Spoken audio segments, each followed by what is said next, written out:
উচ্চ মাধ্যমিক পরিবেশবিদ্যা। দেখো তোমাদের ২৭ তারিখে তোমাদের রয়েছে উচ্চ মাধ্যমিকের শেষ পরীক্ষা রয়েছে পরিবেশবিদ্যা 4 সেমিস্টার। দেখো এই 4 সেমিস্টারের মধ্যে তোমাদের দেখো পরিবেশবিদ্যা থেকে রয়েছে তোমাদের এনভায়রনমেন্টাল স্টাডিজ এর রয়েছে ১২ ক্লাসে। দেখো এর আগে কিন্তু তোমাদের মডেল সেটটি কিন্তু প্রকাশ করেছি এবং উত্তর সহ কিন্তু আমি তোমাদের দিয়েছিলাম। তো আজকে রয়েছে দেখো তোমাদের ৪০ নম্বরে রয়েছে ২ ঘন্টা সময় থাকবে। আর এটিও কিন্তু তোমাদের একদম পর্ষদ থেকে মডেল কোশ্চেন পেপারের উত্তর সহ আমি তোমাদের সামনে উপস্থাপন করছি। তবে যারা নতুন আছো অবশ্যই তোমরা চ্যানেলের সঙ্গে যুক্ত থাকো, তার কারণ তোমাদের কিন্তু ২ নম্বরের সেই সেটগুলো ২ নম্বরের অর্থাৎ ২ নম্বর এবং ৬ নম্বরের প্রশ্ন এবং সাজেশন সেগুলো কিন্তু আমি তোমাদের সামনে উপস্থাপন করব। যারা নতুন আছো অবশ্যই লাইক, সাবস্ক্রাইব, কমেন্ট করে রেখে দাও। তো চলো দেখে নেওয়া যাক। তোমাদের রয়েছে সেকশন এ। দেখো এ সেকশন মানে বিভাগ ক। এই ক বিভাগ থেকে এখান থেকে 2 মার্কস এর কোশ্চেন রয়েছে। প্রথমেই রয়েছে দেখে নাও। প্রথমেই রয়েছে নিম্নলিখিত যেকোনো দেখো যেকোনো ৪টি প্রশ্নের উত্তর দাও। প্রথমে রয়েছে পরিবেশ দূষণ কাকে বলে?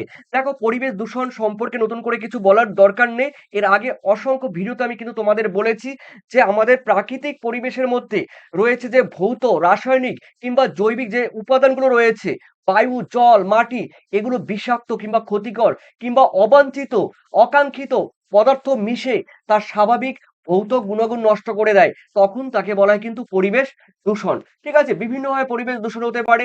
দেখো, তবে তোমাদের বলে দিচ্ছি বায়ু দূষণ, জল দূষণ আর রয়েছে মৃত্তিকা দূষণ। এর উৎস রয়েছে, তার এর প্রভাব রয়েছে এবং নিয়ন্ত্রক।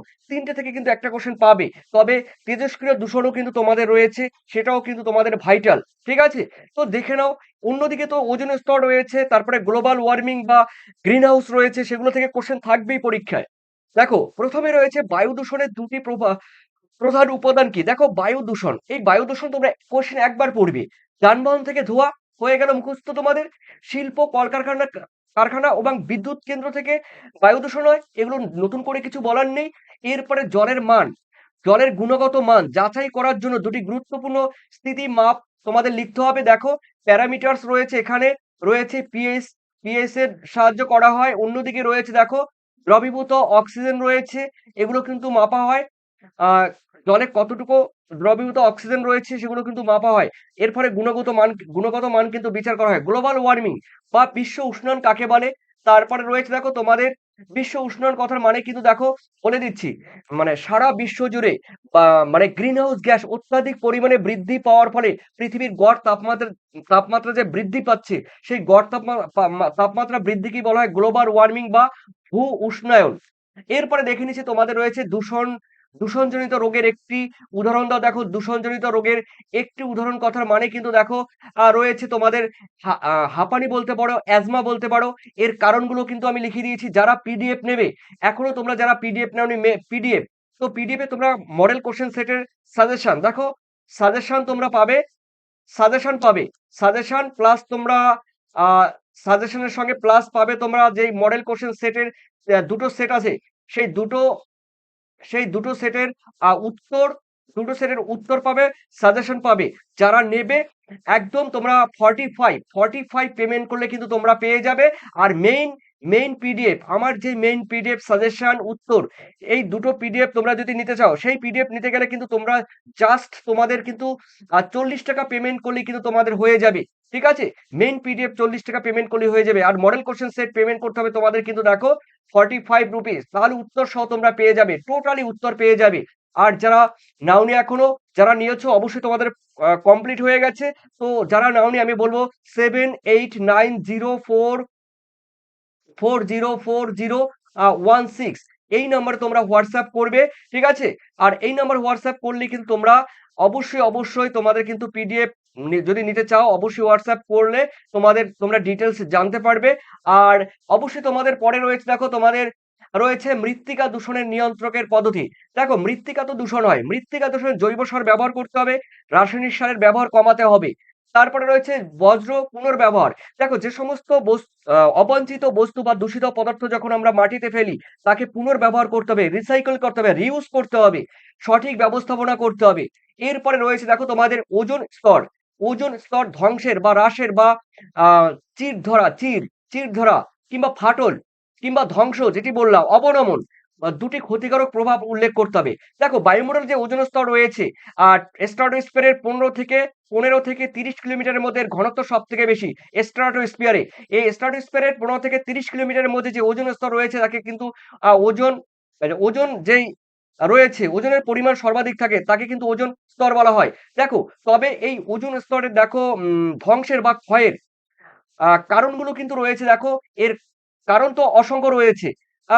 মেইনলি সিএফসি গ্যাসের জন্য কিন্তু হয় মেইনলি।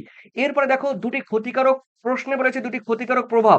দেখো প্রাণীগুলোর উপর প্রভাব পড়ে একদম খুব সহজ ভাষায় লিখে দিয়েছি। কোনো জায়গায় কিন্তু পাবে না এই ধরনের কোশ্চেনের উত্তর। মানুষের উপরে প্রভাব পড়ে। এরপরে শব্দ দূষণের দুটি উৎস কি? শব্দ দূষণ তোমরা জানো সাউন্ড পলিউশন।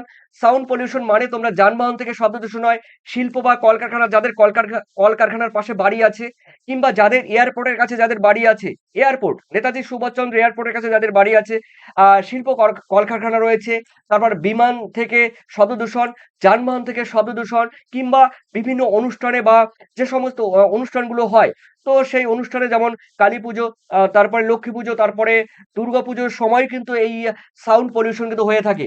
এরপরে সেকেন্ড রয়েছে দেখো নিম্নলিখিত যেকোনো ৪ টি প্রশ্নের উত্তর দাও। পরিবেশ ব্যবস্থাপনা কাকে বলে? খুবই গুরুত্বপূর্ণ এবং ভিভিআই কোয়েশ্চেন। পরিবেশ ব্যবস্থাপনার সংজ্ঞা দিতে হবে। বর্জ্য ব্যবস্থাপনার ৪ টি আর উল্লেখ করো। খুবই এটি কিন্তু 4 আর। 4 আর উল্লেখ করতে হবে। খুবই গুরুত্বপূর্ণ এবং ভিভিআই কোয়েশ্চেন কিন্তু পরীক্ষায় দেবে। দেখো রিউস, রিউস, রিডিউস, তারপরে রিউস, ঠিক আছে? রিফিউজ, এটি sorry, extremely sorry, refuse, reduce আর রিউস আর লাস্টে রয়েছে রিসাইকেল মানে পুনর্ব্যবহার।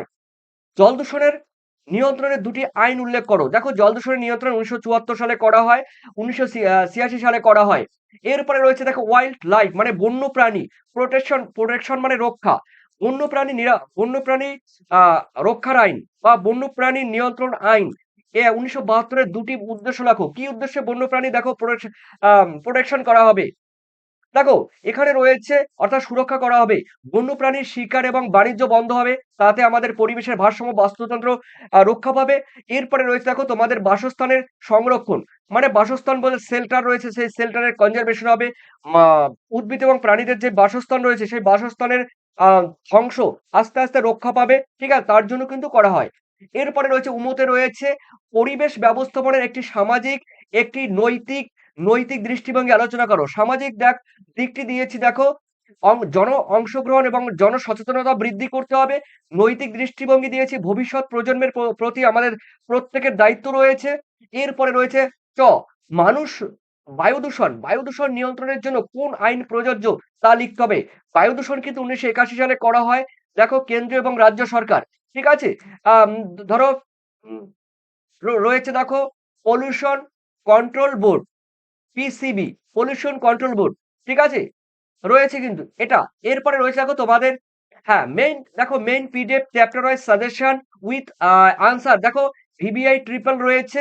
তোমরা দেখো এই যে ভিবিআই ট্রিপল রয়েছে এইগুলো যদি কেউ পেতে চাও, দেখো সেকেন্ড রয়েছে মডেল কোয়েশ্চেন পেপার রয়েছে তোমাদের সলভ পাবে। সেই সঙ্গে তোমাদের রয়েছে এবিটি এর টেস্ট পেপারে একটি মাত্র কিন্তু টেস্ট পেপার সলভ মানে কোয়েশ্চেন রয়েছে।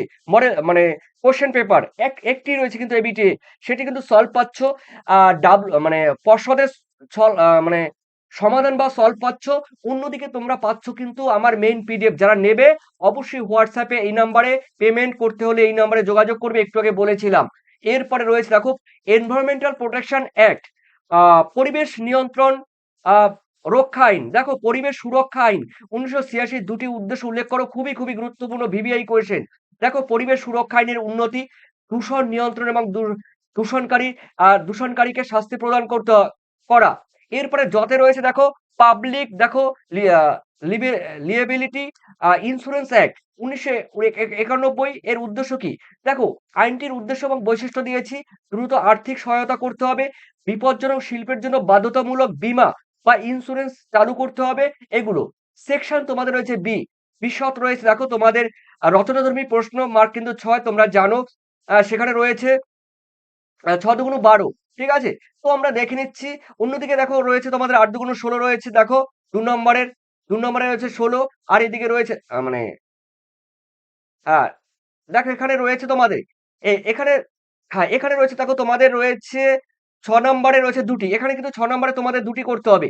ওকে, তো আমি দেখে নিচ্ছি, দেখো তোমাদের রয়েছে নিম্নলিখিত প্রশ্নগুলির উত্তর দাও, যেকোনো ২টি প্রশ্নের উত্তর তোমাদের দিতে হবে।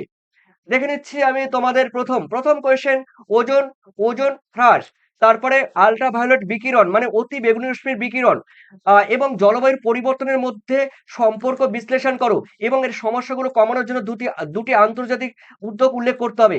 দেখো ওজোন স্তরের হ্রাস কিংবা ইউভি বিকিরণ, তারপরে রয়েছে ওজোন ওজোন হ্রাস ও জলবায়ুর পরিবর্তন, ৩ এ রয়েছে জলবায়ুর পরিবর্তন এবং ওজোন আহ স্তর। দেখো এইসব সম্পর্কে বলেছি। এরপরে এই সমস্যা কমানোর জন্য ২টি আন্তর্জাতিক চুক্তি রয়েছে। মন্ট্রিল প্রোটোকল, এই মন্ট্রিল প্রোটোকল হয়েছিল দেখো কানাডায়, উত্তর আমেরিকার কানাডার মন্ট্রিল শহরে ১৯৮৭ সালে ১৬ই দেখো সেপ্টেম্বর। ঠিক আছে? ১৬ই সেপ্টেম্বর। এরপরে রয়েছে দেখো তোমাদের রয়েছে কিগালি সংশোধনী রয়েছে, তোমরা দেখে নাও। আলোচনা করতে গেলে অনেক সময় লাগবে। এরপরে ক্লিন ডেভেলপমেন্ট মেকানিজম সিডিএম কি মানে বা কাকে বলে, বৈশ্বিক পরিবেশে ব্যবস্থাপনায় কি ভূমিকা পালন করে তা ব্যাখ্যা করতে হবে। সিডিএম প্রকল্পের ২টি উদাহরণ এবং সুবিধা উল্লেখ করতে হবে। দেখো দিয়েছি এগুলো, তোমরা পারলে স্ক্রিনশট দিয়ে নাও। আর যদি পিডিএফ চাও তো ওই তোমাদের ক্রাইটেরিয়া রয়েছে। এরপরে গঙ্গা অ্যাকশন প্ল্যান, এর প্রধান উদ্দেশ্য কি, কৌশল এবং বাস্তবায়নের চ্যালেঞ্জ তোমাদের লিখতে হবে। গঙ্গা অ্যাকশন প্ল্যানের মূল দিকগুলো তোমাদের দিয়েছি, প্রধান উদ্দেশ্য, বি নম্বরে দিয়েছি কৌশল দিয়েছি, সি নম্বরে দিয়েছে বাস্তবায়নের চ্যালেঞ্জ। ঠিক আছে? এরপরে রয়েছে দেখো তোমাদের রয়েছে শহরে পরিবেশের বায়ু দূষণের উৎস কি, প্রভাব এবং পারস্পরিক সম্পর্ক বিশ্লেষণ করো। বাস্তবায়নের ২টি উন্নত নিয়ন্ত্রণ ও কৌশল তোমাদের লিখতে হবে। দেখো দিয়েছি শহরের বায়ু দূষণ কিভাবে হয়, তার উৎস কি, এর প্রভাবে কি হতে পারে, যা শহরে মেইনলি যানবাহন, শিল্প, কলকারখানা, নির্মাণ কাজ, বজ্র বর্জ্য পোড়ানো। তারপরে রয়েছে দেখো পরিবেশ এবং স্বাস্থ্যের উপর কি প্রভাব পড়ে, ফুসফুস, তারপরে বিভিন্ন প্রবলেম, হাঁপানি এগুলো হয়।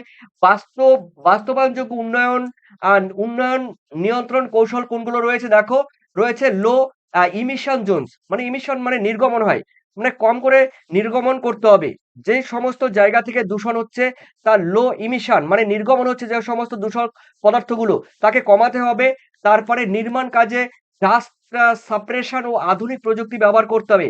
নির্মাণ কার্য মানে বড় বড় বিল্ডিং কিংবা পাহাড়ের খাদান কিংবা বলতে পারো কোনো ফ্যাক্টরি থেকে বিভিন্ন কাজে আর কি, যে সমস্ত ধূলিকণা যেগুলো মানে বেরিয়ে আসে বায়ুমণ্ডলে, তাকে চিমনির মাধ্যমে, ছাঁকনির মাধ্যমে তাকে মানে আধুনিক যন্ত্রপাতির সাহায্যে তাকে বায়ুমণ্ডলে মানে এর দূষণকে কমাতে হবে। ঠিক আছে? তাই ডাস্ট সাপ্রেশন কিন্তু বা আধুনিক প্রযুক্তি ব্যবহার করতে হবে। এরপরে রয়েছে দেখো তোমাদের নিম্নলিখিত যেকোনো ২টি প্রশ্নের উত্তর তোমাদের লিখতে হবে। দেখো তার মানে তোমাদের রয়েছে ২ নম্বরের, একটু আগে বললাম তোমাদের রয়েছে ২ নম্বরে রয়েছে ৮, ৮ দুগুণ কত? ১৬, আর এইদিকে রয়েছে দেখো ১২ আর ১২ ২৪। ওকে? তার মানে তোমাদের ৪০ নম্বরের। এরপরে রয়েছে দেখো তোমাদের কঠিন ও এবং তরল বর্জ্য ব্যবস্থাপনার ব্যাখ্যা করো। প্রতিটি ক্ষেত্রে একটি করে উদাহরণ তোমাদের দিতে হবে। ঠিক আছে? কঠিন তোমরা বুঝতেই পারছো, কঠিন তরল মানে যেগুলো লিকুইড টাইপের রয়েছে। এই যে কঠিন বজ্র ব্যবস্থাপনা রয়েছে তোমাদের, উদাহরণ দিয়েছি। তরল বর্জ্য ব্যবস্থাপনা রয়েছে, এখানে উদাহরণ দেওয়া হয়েছে যেগুলো লিকুইড বলা হয়। এরপরে রয়েছে দেখো জল, এই জল দূষণ নিয়ন্ত্রণ আইন, জল দূষণ নিয়ন্ত্রণ এবং আহ প্রতিরোধ আইন, জল জল দূষণের নিয়ন্ত্রণ এবং প্রতিরোধ আইনের মধ্যে তোমাদের রয়েছে দেখো ১৯৭৪ এর আইনগুলো ব্যাখ্যা করতে হবে। এই বিধানগুলো দূষণ নিয়ন্ত্রণ কিভাবে সাহায্য করে, এর ২টি কিন্তু তোমাদের উদাহরণ তোমাদের কিন্তু লিখতে হবে। দেখো এখানে রয়েছে, প্রথমে রয়েছে জল আইন ১৯৭৪ এর মূল বিধানগুলো কি কি।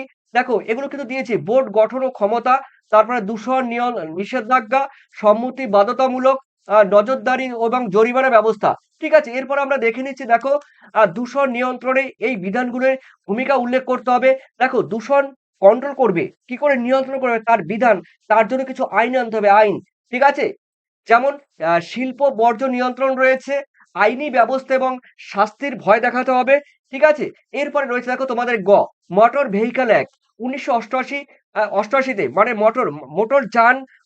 মোটর যান পরিকল্পনা বা মোটর যান আইন, অ্যাক্ট মানে আইন, মোটর যান আইন ১৯৮৮ সালে এবং নয়েজ পলিউশন রুলস অর্থাৎ নয়েজ মানে শব্দ দূষণের আইন মানে নিয়ম 2000 খ্রিস্টাব্দে পরিবেশ দূষণ নিয়ন্ত্রণে সাহায্য করে তার তোমাদের লিখতে হবে। এখানে দিয়েছি প্রথমে মোটরযান আইন দিয়েছি, তারপরে নয়েজ বা শব্দ দূষণ দিয়েছি, এগুলো দিয়েছি।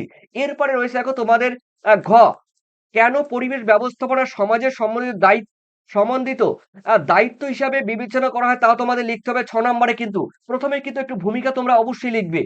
দেখো প্রথমে রয়েছে পরিবেশ ব্যবস্থাপনা কেন সম্মিলিত দায়িত্ব, তার প্রধান কারণগুলো রয়েছে পারস্পরিক নির্ভরশীলতা, দূষণকারীর দায়ভার নীতি রয়েছে, টেকসই বা সুস্থায়ী উন্নয়ন ও সম্পদ সংরক্ষণ রয়েছে, জলবায়ুর পরিবর্তন মোকাবিলা রয়েছে, স্বাস্থ্য এবং নিরাপত্তা রয়েছে, এগুলো রয়েছে। ঠিক আছে, এটি ছিল তোমাদের লাস্ট কোশ্চেন। আর তোমাদের বললাম তোমরা তোমরা যদি এই পিডিএফ সম্পূর্ণ তোমরা যদি পিডিএফ চাও, তোমাদের কিন্তু আমি আগেই বলেছি যে সম্পূর্ণ তোমরা কিন্তু মডেল কোশ্চেন সেট, এই যে মডেল কোশ্চেন দেখো, মডেল কোশ্চেন পেপারের সলভ পাবে, সঙ্গে এবিটের টেস্ট পেপারের সলভ পাবে, দুটি সেট মাত্র তোমাদের জন্য রেখেছি। 45 পেমেন্ট করলেই কিন্তু তোমরা কিন্তু পেয়ে যাবে উত্তর সহ 2 নম্বরে 6 নম্বরে টোটাল A to Z উত্তর পাবে। আর সেই সঙ্গে মেইন পিডিএফ নিতে গেলে তোমাদের কিন্তু জাস্ট মেইন পিডিএফ যারা নেবে তারা কিন্তু 40 টাকা পেমেন্ট করলেই তোমাদের কিন্তু কমপ্লিট হবে। ঠিক আছে, তো অবশ্যই তোমরা হোয়াটসঅ্যাপে যোগাযোগ করতে পারো 7890404016। আর যারা পেমেন্ট করবে 9062386679। তো দেখো এরপরে তোমাদের কিন্তু গুরুত্বপূর্ণ আরো সাজেশন, সেই সাজেশনও কিন্তু মেইন সাজেশন যেমন তোমাদের ভূগোলে দিয়েছিলাম, যাদের ভূগোল সাবজেক্ট ছিল, ভূগোলে কিন্তু টোটালি যে ভিডিও আমি গতকাল দিয়েছিলাম তার টোটালটি 100% কমন পড়েছে। তোমরা ভিডিও দেখে আসতে পারো, কোশ্চেনের সঙ্গে মিলিয়ে দেখতে পারো। তো অবশ্যই তোমাদের ধন্যবাদ। আর 27 তারিখে তোমাদের পরীক্ষা শেষ হতে চলছে। এই পরীক্ষার পরেও তোমাদের কিন্তু পরীক্ষার রেজাল্ট কবে দেবে, পরীক্ষার পরে তোমরা কোন সাবজেক্ট নিয়ে পড়াশোনা করবে, ঠিক আছে, কোন সাবজেক্টের তোমাদের ফিউচার মানে ব্রাইট রয়েছে, তো সেগুলো আমি তোমাদের কিন্তু ভিডিওর মাধ্যমে তোমাদের ভবিষ্যতে তোমাদের কাছে প্রোভাইড করব। সেই সঙ্গে তোমাদের দেখো চাকরি সংক্রান্ত বা অন্যান্য যে সমস্ত খবরাখবর বা বিভিন্ন ক্লাসগুলো রয়েছে সেগুলো কিন্তু তোমরা কিন্তু আমার চ্যানেলের মাধ্যমে পেয়ে যাবে। তো অবশ্যই তোমাদের রেজাল্ট কবে দেবে সেগুলো কিন্তু থাকবে এই ভিডিও, অবশ্যই পরবর্তী ভিডিওর মাধ্যমে তোমাদের জানিয়ে দেওয়া হবে। অবশ্যই তোমরা 27 তারিখে পরীক্ষা ভালো দাও, আর তোমাদের দিনগুলো ভালো কাটুক এই আশাই কামনা করি। থ্যাংক ইউ তোমাদের সবাইকে, থ্যাংক ইউ, বাই, টাটা।